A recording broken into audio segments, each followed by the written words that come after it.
Hey all, so today I wanted to try something a little different. We all know I love to read, but my other favorite thing is also TV. It's same concept as books. I love to just get into a different world, a different character, a different city, a different time, everything. So I have a lot of shows that I watch, and I thought this would be a perfect time to talk about what I'm watching during the stay-at-home order. Now, I am actually working still, but I have more time to watch shows that I've been wanting to catch up on. So, my regular scheduled programming is a little off right now because some of my shows have stopped filming because of the virus, and or they're on this like funky schedule of like they'll be on this week but next week they won't be on because we have to watch a press conference or we have to do a special on the coronavirus. Like, come on, we already hear about it all day long. No one wants to watch an hour special about the virus again. But anywho, that's neither here nor there. So some of the shows that I do watch that are on right now are, I like all the Chicago shows, so Med, Fire, and PD, and I also watch New Amsterdam and The Blacklist, Will and Grace. Me and Corey watch Young Sheldon together and Ellen's Game of Games. That's on Tuesday night. I think there's some other things, but Cold Justice, I like that show. But really, I'm only able to watch all that stuff because I keep it on my DVR, and usually my DVR has a lot on it, and then I just watch it when I can. But now with the different scheduling and all of that nonsense, I'm able to catch up on other shows that I've been wanting to watch. So I'm going to talk about 3 of them today. So the first one that I was so excited I finally was able to watch is Jack Ryan. Has anyone watched that? Oh my gosh. So action is like probably my favorite type of show / movie. I like watching people shooting guns and getting shot and stuff. So I don't know, maybe I'm sick and twisted that way, but it's fine. And John Krasinski, not that bad to look at as the main character, right? So Jack Ryan is actually a book series, and it started back in the 80s, and it's still going, even though the original author Tom Clancy has passed away. He has another writer that's continuing the series. So far there are 2 seasons, and they're 8 episodes each, and they're between 45 minutes and an hour long, and it's on Amazon Prime. So the first season, they talk about the whole story is around a Middle Eastern terrorist, and then the second season is all about corruption in the government in Venezuela. So if you don't know, Jack Ryan works in the CIA. Well, in the first season he does, in the second season he doesn't, but I'm not real sure why. It's all good.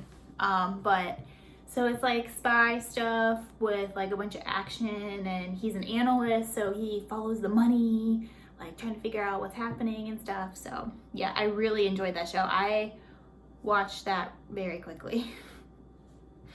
Okay, so my second show is The Crown on Netflix, and I wasn't sure that I was gonna like this show, and I'm kind of catching up because there's 3 seasons of that. I didn't really think that it was going to be for me. I thought it might be a little on the boring side, but I kept having people tell me it's so good, you have to watch it. Okay, the first 2 episodes were hard to get into just because I didn't know who was who, and the characters were hard for me to like figure out like how they fit into the family, and then everyone has these titles. So we had 3 queens at one time, and I'm like, I thought there was only 1 queen. 3 queens, and that everyone is His Royal Highness and her Royal Highness, and just trying to like figure all that out. I mean, it took a minute, but once I was able to figure it out, it all made sense. And also, I have no problem going pause, let me research, Google machine, and figure out who this person is. So yeah, it's really interesting because you get to see a lot of the behind the scenes stuff, and a lot of the stuff is actually what I've researched is actually true things that have happened. Some of it, they're like rumored things that have happened that they just put into the story. For example, Prince Philip is rumored to have affairs and cheat on Queen Elizabeth. What else? Princess Margaret, the sister, she is a rebel and she likes to drink. Let's see, Queen Elizabeth, I thought it was really interesting that her education, she didn't learn like basic stuff that we learned in school, like math and like history, like general stuff that you think would be important for a future world leader to know. She like solely focused in on learning the Constitution in the UK. So at one point she had to have these other people come in and like tutor her to teach her like this is the relationship with, for example, Russia. So super interesting. I thought it was interesting to see the relationships of everyone and how they interact with each other, and it's like so cutthroat at times. Like it's like you're a family. It's crazy. And Queen Elizabeth is also known for modernizing the crown. So like having the televised speeches and inviting people to come to tour the castle, Buckingham Palace and stuff like that. That's the first time that's ever been done, and people were so against it, but she is known for modernizing the position. And there are 3 seasons. The 3rd season has different actors because they take place over like a time frame, so they want them to look different. They want them to look older, and each episode is about an hour. Okay, and then my last show, it's just a show. It was a 2-hour special called The Justice Project, and it was by Kim Kardashian. It was on the Oxygen channel just last week. Now I know what you're thinking, oh, I don't want to watch anything with Kim Kardashian. Well, it's not really about her. She's like, yes, moderating it and she's in charge of it, but for me, I was really compelled by the stories that she tells.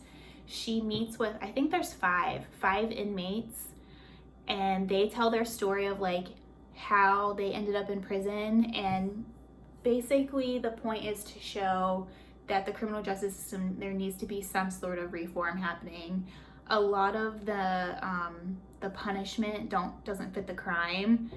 So for example, there was a guy that was in prison for life, but he never actually killed anyone, and the person that did kill him was out of jail when he was still in jail. Like, it's insane.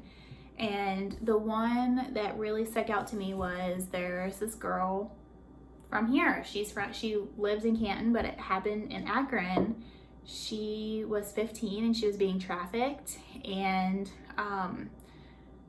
her pimp was killed, and she took the blame at 15, and she was sentenced for life in adult court as a child. I mean, her name's Alexis Martin if you want to look it up. It's crazy. And there's a lot of similarities to another lady named Cyntoia Brown, and I just finished her book. So that's why I actually wanted to watch this show, because just talking about extensive prison sentences and things like that. So, yep. So those are the 3 things that I've been watching the last couple weeks. So if you have any suggestions, or if you liked these shows, please let me know. I want to hear what other people think. And I am going to, let me see, I think I'm going to do season 3 of The Crown next. But there's this other show too, so I'll keep you guys updated. Don't forget to give me a thumbs up.